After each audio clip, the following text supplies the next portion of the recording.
Welcome back. In our last lesson, we identified the four time thieves that drain energy and focus in healthcare settings. Now it's time to build your first practical tool, a way to make faster, smarter decisions about where to put your attention every single day. I want to introduce you to something called the Clinical Priority Matrix.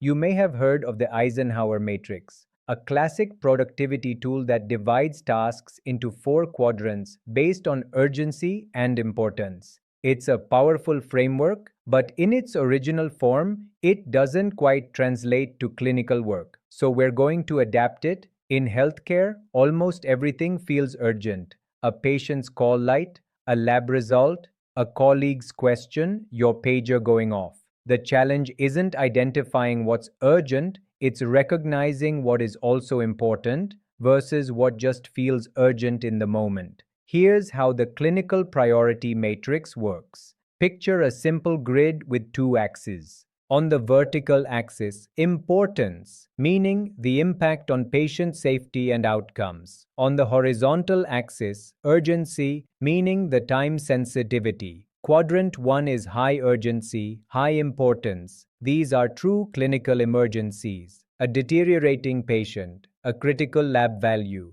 a code. These require your immediate full attention.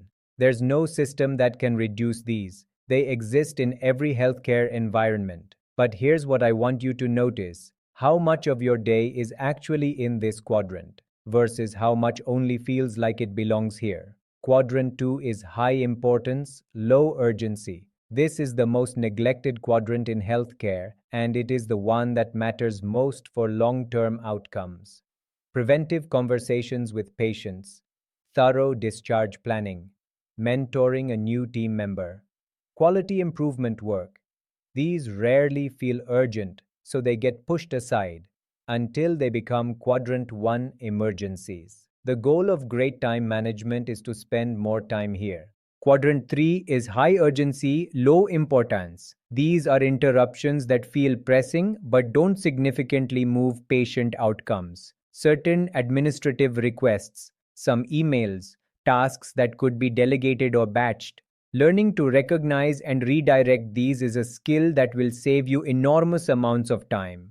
Quadrant 4 is low urgency, low importance.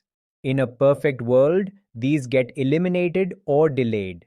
In reality, they are rare in clinical settings. Most things that land on your plate do have some relevance, but they're worth reviewing periodically. Now, let's talk about decision fatigue because it is one of the most underappreciated threats to both time management and patient safety. Every decision you make, from a clinical judgment to choosing which task to tackle next, draws on a finite cognitive resource. As that resource depletes across a shift, the quality of your decisions declines, even when you don't realize it. The antidote to decision fatigue isn't more willpower, it's fewer decisions. And the way to make fewer decisions is to have a plan before you need to make them. This is where your daily top 3 comes in, before every shift, or even the night before. I want you to identify 3 things that, if accomplished, would make this shift successful. Not a full task list, just 3. These should be Quadrant 2 items.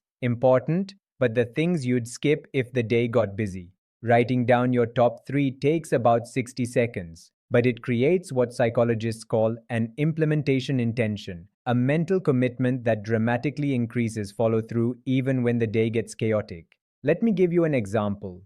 A charge nurse I worked with started doing this practice 6 months ago.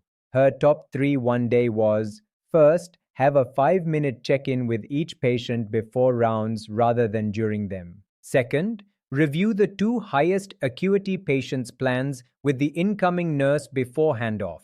Third, send a quick update to the family of a patient who had been asking questions. None of those were emergencies. All 3 had a measurable impact on her patients and her team that day, and she finished her shift feeling like she had actually led it, rather than been carried by it. Your takeaway for this lesson: you will never eliminate urgency from healthcare, but you can train yourself to respond to urgency without sacrificing what is truly important. The Matrix gives you a language for doing that, quickly, even in the middle of a busy shift. In our next lesson, we're going to tackle one of the biggest time consumers in modern healthcare: documentation. I'll share strategies that work within your EHR system, not against it. See you then.